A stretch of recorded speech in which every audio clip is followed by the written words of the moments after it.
এই বছৰ ৰাজ্যৰ লাখ লাখ মেট্ৰিক পৰীক্ষাৰ্থীয়ে মেট্ৰিক পৰীক্ষাত ফেল কৰিছে। এই ফেল কৰা ছাত্ৰ ছাত্ৰীসকলৰ বাবে অৱশেষত এটা ভাল খবৰ আহিছে। এই ফেল কৰা ছাত্ৰ ছাত্ৰীসকলৰ বাবে অৱশেষত এটা গুড নিউজ আহি পৰিছে। এইসকল ছাত্ৰ ছাত্ৰীৰ বাবে কি গুড নিউজ আহি পৰিলে এই বিষয়ে তোমালোকে এইটো ভিডিঅ'ৰ জৰিয়তে জানিব পাৰিবা। প্ৰথমতে তোমালোকক এটা মাৰ্কশ্বিট দেখুৱাব বিচাৰিছোঁ। তোমালোকে চোৱা, এইজন ছাত্ৰই গোটেইকেইটা ছাবজেক্টত ফেল কৰিছে। মই তোমালোকক জুম কৰি দেখুৱাইছোঁ।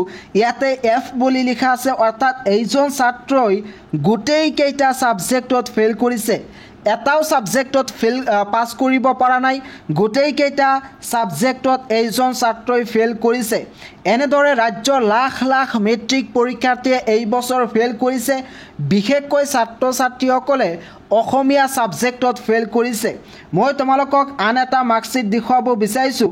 ইয়াতে তোমালোকে চোৱা, এইজন ছাত্ৰই ইংৰাজী ছাবজেক্টত ফেল কৰিছে, লগতে জেনেৰেল মেথমেটিক্স অৰ্থাৎ গণিত ছাবজেক্টত ফেল কৰিছে, লগতে জিঅ'গ্ৰাফি ছাবজেক্টত ফেল কৰিছে।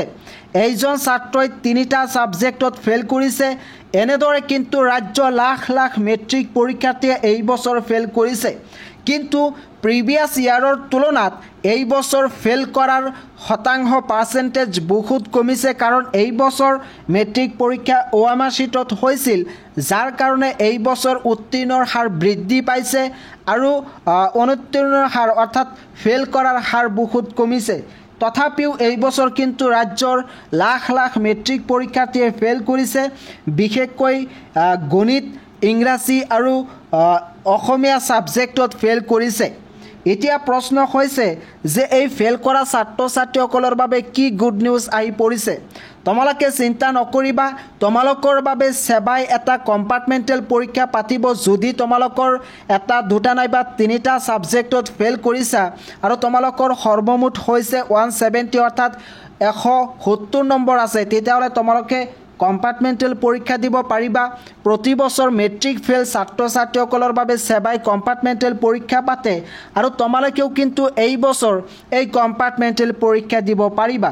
এই কম্পাৰ্টমেণ্টেল পৰীক্ষাৰ বিষয়ে যদি কোনো নিউজ আহে তেতিয়াহ'লে তোমালোকে এইটো চেনেলৰ জৰিয়তে সকলোতকৈ আগত জানিব পাৰিবা। কেতিয়া এই ফৰ্ম ফিল আপ কৰিব লাগিব, তাৰপিছত কেতিয়া ৰুটিন প্ৰকাশ পায়, ক'ত গৈ এই এক্সাম দিব লাগিব, সবিশেষ তোমালোকে মোৰ এইটো চেনেলৰ জৰিয়তে জানিব পাৰিবা। কাৰণটো হৈছে যোৱা বছৰ আৰু তাৰ আগৰ বছৰ কম্পাৰ্টমেণ্টেল পৰীক্ষাৰ বিষয়ে ধাৰাবাহিকভাৱে নিউজ প্ৰচাৰ কৰিছিলোঁ আৰু এই বছৰো তোমালোকে প্ৰতিটো মুহূৰ্তৰ খবৰ লাভ কৰিব পাৰিবা কেৱল মাত্ৰ আছাম পিচ নিউজ 3 এইটো চেনেলৰ জৰিয়তে। গতিকে পলম কিয়, এতিয়াই তোমালোকে চেনেলটো ছাবস্ক্ৰাইব কৰি থৈ দিয়া।